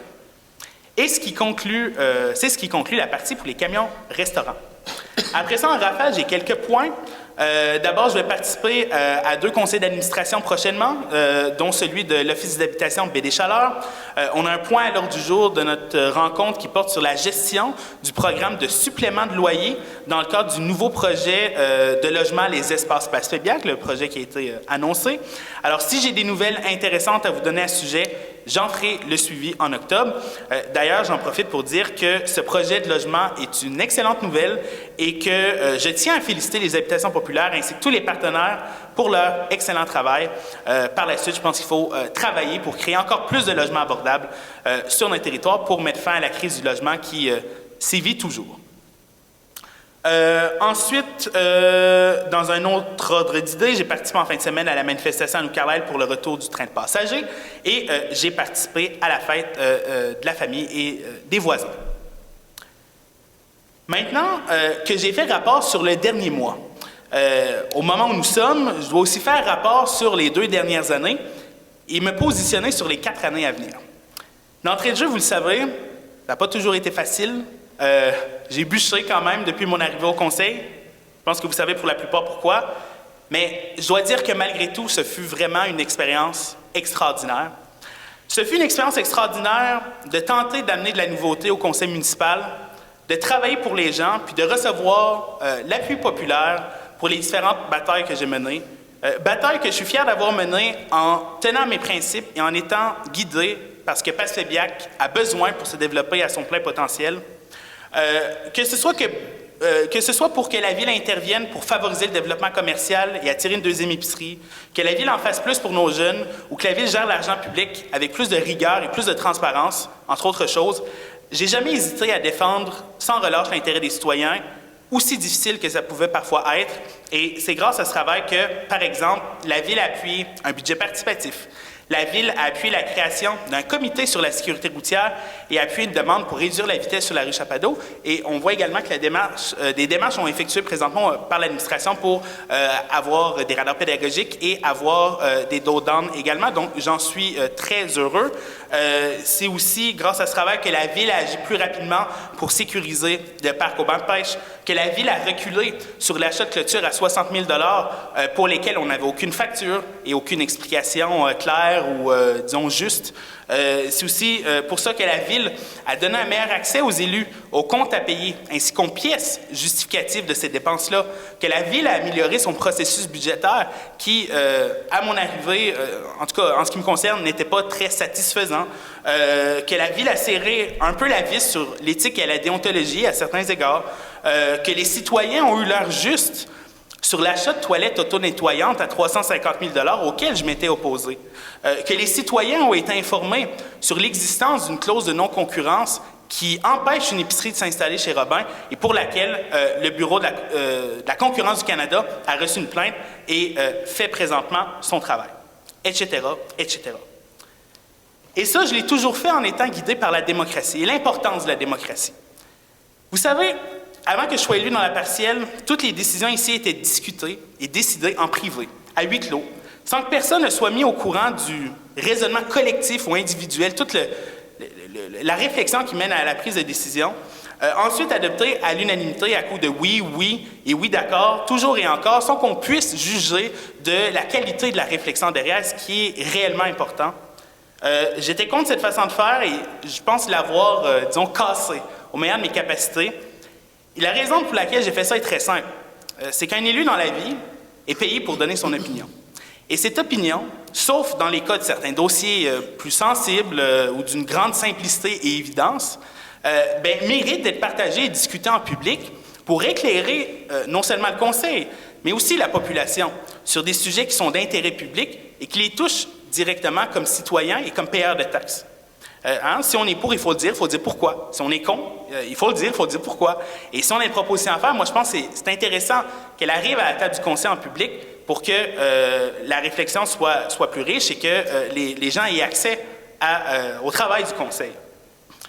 En fonctionnant comme j'ai toujours proposé, c'est-à-dire de façon ouverte, de façon transparente, je suis persuadé qu'on renforce la confiance des citoyens, qu'on améliore la compréhension des décisions prises par le Conseil et qu'on améliore la participation et l'intérêt des gens envers la vie politique. Pour preuve, depuis 2 ans, il n'y a jamais autant de gens qui ont regardé les séances du Conseil de la Ville de Passepébiac. Pourquoi?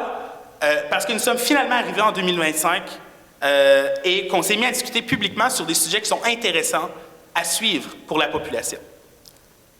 Bref, même si mes propositions n'ont pas toujours été acceptées par le Conseil, et j'en ferai pas la liste complète ce soir, je vous en rassure, Je suis fier d'avoir contribué à un changement de façon de faire et je suis fier aussi d'avoir été là toujours pour collaborer et offrir mon éclairage sur des dossiers quand c'était nécessaire. Jamais j'ai embarqué dans le piège de l'opposition systématique. J'ai reconnu les bons coups et j'ai voté pour ce qui méritait d'aller de l'avant également. Et ça, j'en suis fier également. Aujourd'hui, le 8 septembre 2025, je peux vous dire que je connais désormais le fonctionnement municipal pratiquement sur le bout de mes doigts et que si vous m'en donnez le mandat, je suis prêt à passer à l'étape suivante, qui est celle de la mairie, comme je l'ai déjà annoncé. Parce que Passepébiac mérite, selon moi, de se développer à son plein potentiel. Et à mon avis, Passepébiac a besoin d'une nouvelle énergie. Il faut que ça bouge plus. On est tellement une belle ville. Notre potentiel, il est extraordinaire. Et pourtant, j'ai l'impression qu'on manque souvent le bateau. Que ce soit au niveau du développement commercial, de la jeunesse, des finances publiques, des routes, de la culture, des loisirs, du logement, de la sécurité, de l'environnement, des services aux citoyens. Il y a beaucoup de pain sur la planche. Et dans tous les sujets que je viens de nommer, je pense que ça prend une nouvelle vision. Ça prend l'énergie, ça prend, comme on dit en bon français, de la drive, et ça prend du changement. Je pense sincèrement que dans la majorité des dossiers, même s'il y a eu des bons coups, je les ai reconnus, la marchandise n'a pas suffisamment été livrée dans les 4 dernières années. On peut faire beaucoup mieux, on peut développer beaucoup plus, tout en étant responsable avec les finances publiques et en agissant, somme toute, à faible coût, grâce à une gestion efficace et aussi une diversification des revenus. Ça ne veut pas dire qu'on va réussir à tout faire. Il n'y en aura pas de facile, puis je le sais très bien, puis ça va être comme ça pour n'importe quel conseil municipal. Il y a toujours des obstacles sur notre chemin. Mais il faut commencer par essayer et ne pas se laisser abattre par ces obstacles. Pour être sincère avec vous, j'ai débuté mon mandat de conseiller enthousiaste par rapport à la vision mise de l'avant par le conseil municipal, mais je la termine malheureusement terriblement déçu par le manque d'ouverture et de vision que j'ai pu parfois observer, marqué aussi parfois par certains manques de respect évident qui a été toléré. Et c'est pourquoi, du plus profond de mon cœur, je souhaite qu'on ait du changement cet automne. Et par ça, je ne veux pas dire nécessairement de faire sortir la totalité des élus sortants. Hein? Les gens pourront juger par eux-mêmes, de façon indépendante, du travail accompli individuellement. Puis moi, je vais être prêt à travailler, le cas échéant, avec tout le monde par la suite. Mais oui, c'est vrai, après le mandat qu'on a eu, je souhaite qu'il y ait une majorité de 109 pour rééquilibrer les choses, pour partir sur un nouveau départ, pour mettre de côté les vieilles rancunes et aussi pour apporter la collaboration nécessaire pour réellement faire avancer notre ville. Pour finir, vous le savez, après mes études, et même, je dirais, pendant mes études, parce que je les ai terminées dans la première moitié de mon mandat de conseiller municipal, j'ai fait le choix de revenir à Passepébiac dans le but d'améliorer ma ville natale. J'ai donné tout ce que j'avais dans les 2 dernières années pour contribuer à cet objectif, puis j'ai envie sincèrement de continuer dans ce sens-là, cette fois-ci en ayant les 2 mains sur le volant pour le faire. Et donc, si vous l'autorisez, j'aimerais bien pouvoir continuer cette contribution après le 2 novembre 2025. Là-dessus, je vous remercie et je vous souhaite une excellente fin de soirée. Je vous remercie, M. Laplante. Madame Côté, s'il vous plaît. Bonsoir à toutes et à tous. Je tiens d'abord à remercier sincèrement les gens qui ont participé à la fête de la famille et des voisins. Ce fut un après-midi rempli de belles rencontres, de sourires et de joie.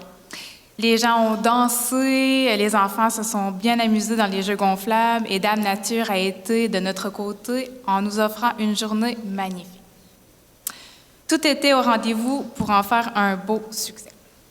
Du côté du complexe sportif, les activités ont repris depuis la dernière semaine. L'horaire est affiché de semaine en semaine sur la page Facebook du complexe, dont je vous invite à la consulter régulièrement.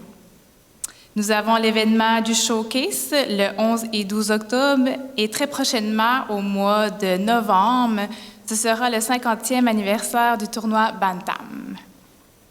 Toujours au complexe, comme vous l'avez peut-être remarqué, 2 de nos employés prendront bientôt leur retraite. Cela ouvre donc 2 postes, un poste de préposé au complexe sportif à temps complet et un poste de préposé sur appel. Ce sont de belles opportunités d'emploi et nous invitons à envoyer votre CV directement à la Ville. Et je voudrais souhaiter une belle retraite à M. Philippe Hort et M. Gérard Anglehardt et merci pour leurs nombreuses années au complexe. Pour ce qui est des activités au gymnase de la Polyvalente, le pickleball et le badminton sont toujours d'actualité. Et le karaté reprendra le 15 septembre à 18h30. Enfin, nous avons eu une rencontre avec notre directeur de la culture, Dominique Briand, concernant l'événement Noël en or, qui se tiendra les 15 et 16 novembre au Centre culturel. C'est présentement le temps de déposer vos candidatures si vous souhaitez y participer comme exposant ou artisan. Vous pouvez communiquer avec M. Briand sur la page Facebook du Centre culturel ou encore envoyer un courriel à culture@villepaspebiac.ca. Le nouveau comité, qui est constitué de Mme Joanne Fourcadeau, Mme Langlois, M. Briand et moi, souhaite accueillir plusieurs exposants afin d'offrir une féerie de Noël mémorable. Nous aurons plus de détails à vous transmettre au courant du mois sur les différentes pages Facebook de la Ville. C'est tout pour moi ce soir. Merci à tous pour votre attention. Je vous souhaite une excellente fin de soirée et je vous dis à la prochaine. Merci, Mme Côté. Mme Langlois, s'il vous plaît. Bonsoir à tous. Comme je n'ai pas terminé mon mandat actuel, septembre et octobre seront des mois pour fermer le dossier que M. Loisel m'a confié. Donc, le dossier des aînés, le 13 août dernier, Mme Normande Corbet et moi avons rencontré la présidente et la trésorière du Club de l'Âge d'Or, soit Mme Grenier et Mme Whittom, afin d'assurer un suivi concernant le projet CAP sur la prévention. Une belle rencontre. Ce projet reprend le 2 octobre et les participants seront contactés par Mme Manon Lebrun. De plus, les rencontres d'information de CAP sur les aînés débuteront le 16 septembre au Centre culturel à 13h15.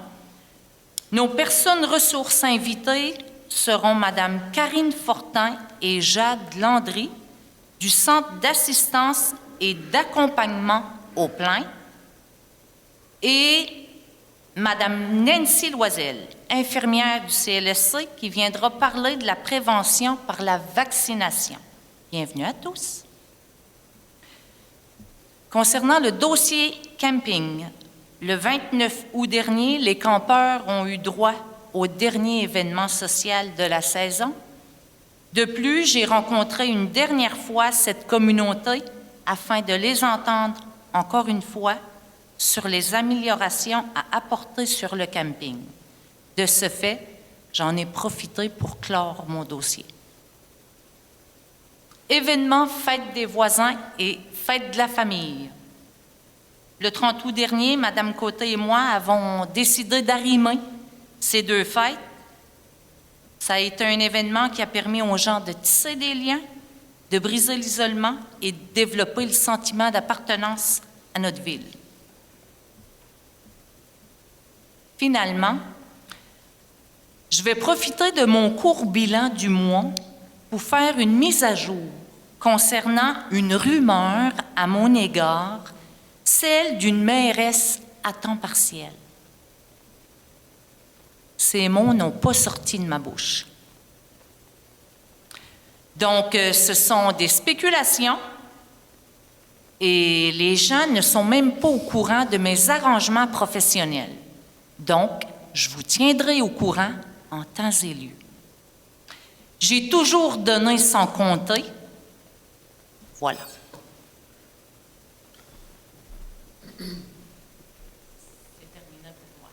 Alors, je vous remercie, Mme Langlois. M. Grenier, s'il vous plaît. Merci, M. le maire, et bonsoir à tout le monde. Je vais débuter aussi avec un de mes dossiers, qui est la sécurité incendie. Ce soir, le Conseil a procédé à une étape importante dans la concrétisation du projet d'acquisition d'une nouvelle unité d'urgence, proposant un avis de motion pour son acquisition et définissant ainsi le montant maximum d'emprunt pouvant être décrété pour cette acquisition. Je rappelle que le futur financement sera partagé entre les 5 municipalités parties prenantes de l'entente intermunicipale, en matière de sécurité incendie, évidemment, selon le principe d'un pourcentage par municipalité au prorata de la population respective de chacune d'elles. Les 4 municipalités partenaires ont toutes déposé à la Ville une résolution en ce sens. Comité de négociation, une nouvelle entente collective avec nos pompiers. Une rencontre aura lieu avec les représentants des pompiers, le directeur général de la Ville et moi-même dans les prochains jours. Compétition régionale de pompières 2025. Je tiens à remercier nos pompiers qui nous ont encore une fois très bien représentés cette année à la compétition régionale qui avait lieu à Caplan le 16 août dernier. Les résultats furent serrés à cette compétition qui se veut, à la base, on le sait, une rencontre amicale de fraternité incendie. Nous avons terminé en 5e position sur un total de 11 services incendies. Je tiens encore une fois à remercier M. Rudy-Duguay, Tommy Loisel, Éric Castillo, David Vézinon et Hugo de la Resbille qui nous ont si bien représentés. Comité intermunicipal, les membres du comité se réunissent à nouveau mercredi de cette semaine. Une autre information en matière de sécurité incendie, un exercice de feu planifié a eu lieu samedi dernier au 269 boulevard Gérardin-Lévesque-Ouest. Vous avez peut-être vu passer des images sur les médias sociaux. Le propriétaire de la résidence sur cette propriété avait fait les demandes nécessaires, préalables, afin que notre service incendie procède au brûlage de sa propriété. Les coûts de cet exercice sont aux frais du propriétaire en question, évidemment. Site historique national du banc de pêche, on en a parlé tantôt, je reviens, tantôt je n'ai pas émis de commentaires parce que j'en émettais ici à mon rapport. Une rencontre tout d'abord, une rencontre sous la forme d'un 5 à 7 de mi-saison des activités auxquelles j'ai participé a eu lieu avec les employés le 13 août dernier, afin de fraterniser et d'échanger dans un contexte différent du cadre de travail habituel. C'est toujours une activité bonne appréciée par tout le monde, donc c'est récurrent chaque année. Un conseil d'administration s'est aussi tenu le 19 août dernier. Quelques faits saillants. Donc, malgré une augmentation de la fréquentation enregistrée en début de saison, nous avons connu en moyenne, jusqu'à maintenant, un achalandage un peu en dessous de celui anticipé à pareille date, comme à pareille date l'an dernier. En somme, les mois de juillet et août ont été un peu plus tranquilles au guichet d'entrée. Après réflexion, le conseil d'administration du site a décidé d'entamer une démarche d'analyse et de diagnostic dès maintenant dans le but d'analyser le fonctionnement du site comme il est actuellement et d'assurer à moyen et long terme la pérennité de ses activités. C'est ce qu'on parlait tantôt au point 20 de l'ordre du jour. D'ailleurs, une rencontre s'est tenue entre la directrice du site ainsi que la présidente du CA du site, le directeur général et M. le maire afin de discuter et d'informer le conseil de ville de cette démarche pour lequel on en a parlé tantôt. Je tiens à féliciter mes collègues du conseil, franchement, sincèrement, de votre appui unanime à cette démarche par résolution. C'est une reconnaissance nette à la démarche et à sa pertinence de votre part. Comme on l'a dit tantôt, cet appui assure ainsi une collaboration aux besoins en fournissant des informations utiles aux travaux, une collaboration de la part du milieu qui est exigée pour la réalisation du plan d'action. Ça prévoit aussi une possible contribution financière selon les modalités prévues par les programmes de financement et dans le respect des processus municipaux, pouvant atteindre jusqu'à un maximum de 25 000 $. Ça examine et soutient, selon nos besoins et selon nos moyens, certaines actions et projets qui se dérouleront du plan. Et tout ça, bien entendu, toujours dans le respect de nos règles et capacités financières. Autre aussi information, l'œuvre d'art de l'artiste Christopher Varadi Zabo est en réalisation. Je rappelle que, selon la politique ministérielle, il est exigé qu'environ 1 % du budget octroyé par le ministère de Culture et Communication pour la construction ou la rénovation d'un édifice doit servir à l'acquisition ou la création d'œuvres d'art afin de souligner les travaux réalisés ainsi que le financement obtenu lors de la première phase de travaux qui ont eu lieu sur les bâtiments du site, comme vous le savez. Je salue aussi ce soir mes collègues d'avoir pris une bonne et une très sage décision en nominant officiellement M. Dominique Bria au poste de la direction du service de la culture et du patrimoine. Je le félicite personnellement, M. Bria, pour sa nomination. Depuis son arrivée en poste, ce dernier a apporté un élan de renouveau, apprécié et une énergie pure à notre service de la culture et du patrimoine. Dans mes autres implications, j'ai participé évidemment à la rencontre préparatoire qui avait lieu mercredi passé en vue de la rencontre de ce soir. Et j'ai aussi participé, comme disait mon collègue M. Laplante tantôt, à la réunion concernant la réglementation camion-restaurant. Je n'en reviendrai pas sur le sujet. M. Laplante a fait le tour, a très bien fait le tour tantôt des discussions et de ce qu'il y en est dans ce dossier-là. Et comme vous le savez, je soumettrai à nouveau ma candidature afin de vous représenter au prochain conseil municipal. Je l'avais annoncé en août dernier. Je souhaite de tout cœur pouvoir à nouveau vous offrir le meilleur de moi-même. Il y a des dossiers entamés sur lesquels j'ai travaillé très fort jusqu'à maintenant et qui cheminent bien, qui devront se réaliser dans le prochain mandat. On n'a qu'à penser à la nouvelle caserne incendie, donc M. Hort avait une question tantôt à ce niveau-là. Le document est mûr, il est bien travaillé, il est prêt, il est analysé par les instances gouvernementales.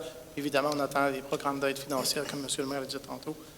Mais malheureusement, on n'a pas eu l'occasion dans ce mandat-ci.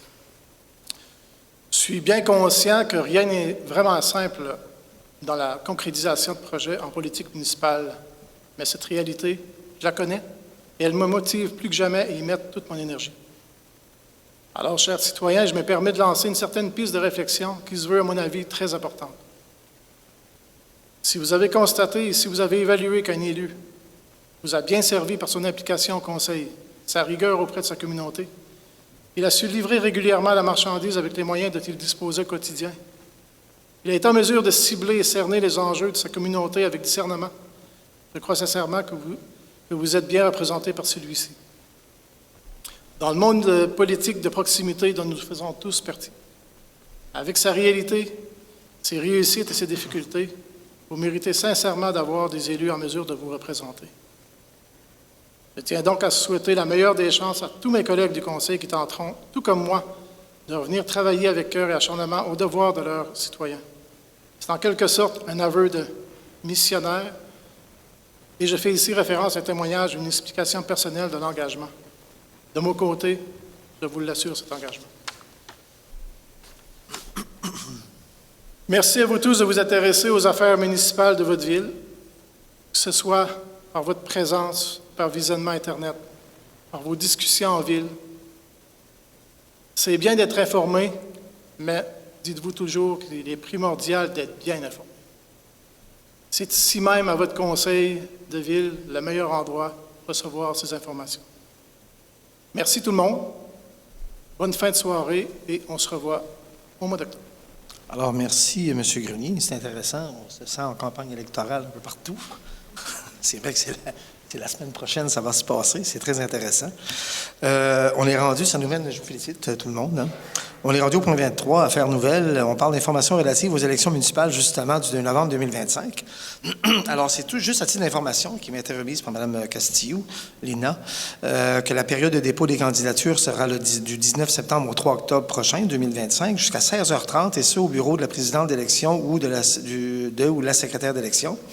La mise à disposition des formulaires de déclaration de candidature sont sur le site Internet et à la réception de l'Hôtel de Ville. Les candidatures devront être reçues au bureau de la présidente d'élection ou la secrétaire d'élection aux dates suivantes et aux heures suivantes. On parle du 19 septembre 2025 jusqu'au 3 octobre 2025 à 16h30. À noter que le vendredi 3 octobre 2025, le bureau sera ouvert en continu de 9h le matin jusqu'à 16h30. Le dépôt de la liste électorale se fera plus tard le 3 octobre 2025. Le recrutement du personnel électoral en cours et début d'information durant la semaine du 6 octobre 2025. Les séances de la commission de révision entre le 14 et le 15 octobre 2025. Le vote par anticipation, c'est le 26 octobre 2025 et le scrutin général, tout comme tout le monde le sait, c'est le 2 novembre 2025. Les heures de vote pour les 2 journées, par anticipation, le 26 octobre, c'est de midi à 20h, et le jour du scrutin, le 2 novembre, de 10h à 20h. Et une édition spéciale sur les élections municipales, elle va être publiée dans le journal de Passepéa dès la première semaine d'octobre 2025. On est rendu point 24, période de questions. Je ne sais pas s'il y a des gens qui ont des questions, des interventions. Je vous y invite à le faire. Sinon, oui. Ah, ben, vas-y.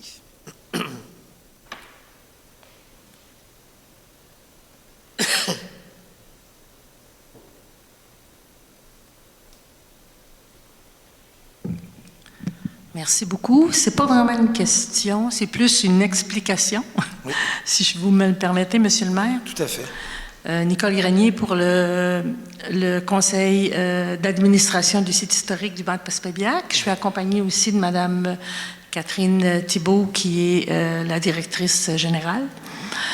D'abord, un merci pour la lettre d'appui. C'est très, très important pour ce qu'on veut entreprendre actuellement pour se donner ce qu'on appelle une pérennité au niveau du site historique. Il y a beaucoup d'organismes communautaires et d'autres organisations muséales qui sont aux prises avec des difficultés justement parce que les subventions sont insuffisantes pour bon nombre d'entre eux. Nous, on veut vraiment prendre les devants. Donc, déjà travailler à faire en sorte qu'on ne soit pas dans la dèche. On ne l'est pas actuellement, rassurez-vous, mais on veut vraiment travailler à ce qu'il y ait un plan d'action qui va nous amener à voir d'autres avenues qu'on ne voit pas actuellement. Donc, on va être conseillé par une firme externe mais de la région à ce niveau-là. Alors, la lettre d'appui est très, très, très importante. Ce que je voulais faire aussi, parce qu'il y a beaucoup de gens qui sont un peu confus par rapport aux formes de financement qu'on a entre les différents dossiers, puis je les comprends parce qu'on règle plusieurs dossiers en même temps. Alors, je voulais juste faire une petite, peut-être, mise au point au niveau des formes de financement. Si on parle, par exemple, du dossier restauration des bâtiments, donc la première phase qui a été faite, où on a restauré les 3 bâtiments principaux dans leur façade et la grande majorité des portes qui demandaient aussi à être restaurées ou remplacées dans certains cas. Ce sont des dossiers qui sont obtenus avec l'aide financière du ministère de Culture et Communication et aussi une participation également de Patrimoine Canada.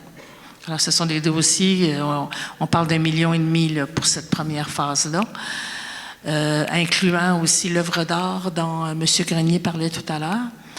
Et ça, ce sont des budgets qui sont des aides financières qui ne doivent servir qu'à ça. Ça ne peut pas servir à d'autres choses. De la même façon, la campagne de financement pour la construction du pavillon d'accueil pour pouvoir installer tous les services qu'on a actuellement dans un même endroit, comme ça se fait dans beaucoup de lieux historiques à travers le Québec. Alors, cette campagne de financement-là qu'on a lancée dans la population et qui était avec un objectif de 300 000 $ sur 3 ans. On est dans notre 3e année actuellement et ça va très, très bien. J'en profite pour remercier les gens de la population. Il y a beaucoup d'individus qui ont envoyé des dons.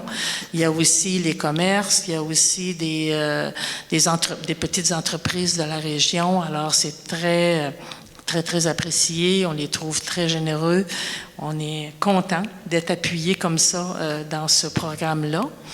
Et là aussi, c'est un budget, ces finances-là sont gérées expressément pour la construction du pavillon d'accueil, pour la mise de fonds qui va nous permettre d'aller chercher de l'argent de différents organismes, différents ministères.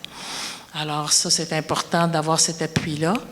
De ce fait, j'en profite aussi pour remercier la Ville qui aussi est très aidante au niveau de notre organisation également. Le 3e budget, c'est le budget de fonctionnement du site historique. C'est pourquoi, d'ailleurs, on veut travailler sur un plan d'action à moyen et long terme, de façon à aller chercher le plus de revenus possible pour être très à l'aise, malgré le fait que des fois, les ministères ont moins de sous à nous donner, là. Actuellement, la façon dont c'est organisé, ce financement-là, jusqu'à maintenant, on a à peu près la moitié de notre financement qui vient du ministère de Culture et Communication du Québec, et l'autre moitié provient des entrées, donc des visites. les gens qui viennent visiter le site historique. Alors, on est très contents. S'il y en a qui ne l'ont pas encore visité, on vous encourage à le faire. C'est encore ouvert tout le mois de septembre. Ça nous donne l'autre moitié qui nous permet là, de joindre les deux bouts. On n'a pas le bilan final cette année parce qu'on a encore le mois de septembre en entrée. On sait qu'il y a beaucoup d'autobus qui viennent dans cette partie-là aussi. On espère pouvoir, en tout cas, arriver à la fin avec un bon rendement. Alors, ça va bien au site historique. C'est pas dramatique, mais en même temps, il faut pas que ça le devienne. Donc, la raison pour laquelle on veut déjà, dès maintenant, prendre les devants pour un plan d'action avec un objectif d'être très à l'aise dans le futur. Alors, je ne sais pas si ça correspond un peu, là, ça démêle un peu les gens là, par rapport au financement. C'est un peu comme ça que ça fonctionne. Ce sont des gros dossiers et le conseil d'administration travaille très fort là-dedans avec l'administration. J'en profite aussi au nom du conseil d'administration pour vous remercier, la Ville de son appui.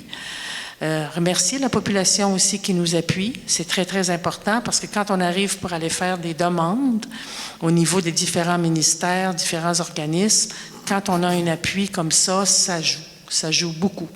Alors, ça nous fait dire que le projet est très bien accepté dans la communauté et ça influence beaucoup là, à ce niveau-là.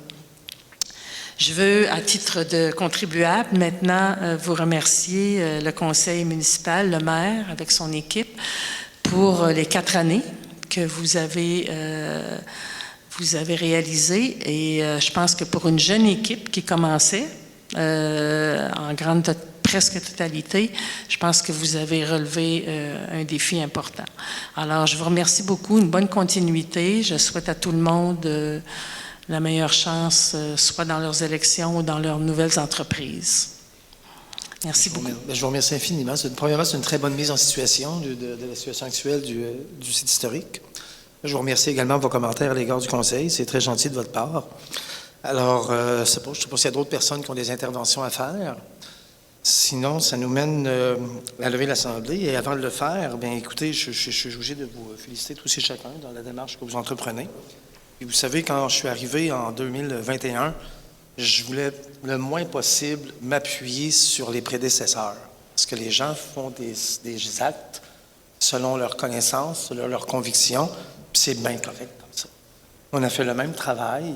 Je peux vous dire qu'en rentrée de jeu, dans les premières années, le ministère des Affaires municipales, le bureau régional de Chandler nous disait qu'on était... ils ne nous reconnaissaient pas quelque part. Enfin, c'était flatteur. Au niveau des firmes de comptables qui traitent nos dossiers, ils nous disaient qu'on était une référence au niveau de l'administration. C'était également très flatteur de ce côté-là.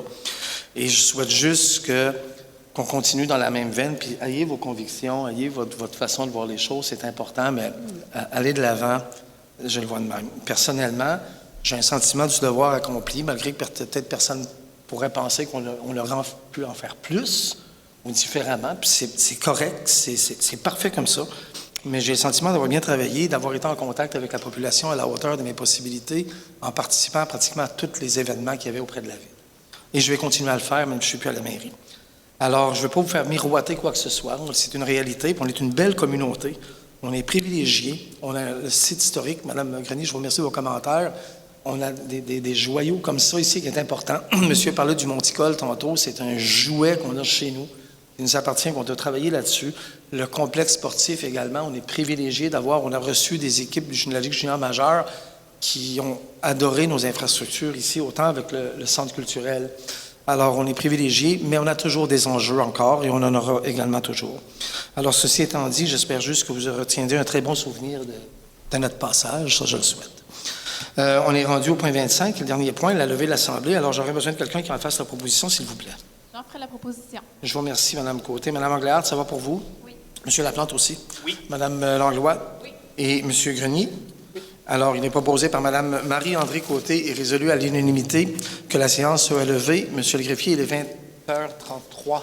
Alors, je vous remercie à tout le monde. Je vous souhaite une bonne fin de soirée. Merci, Éric. Merci, Julie. Et c'est ça, une bonne fin de soirée à tout le monde.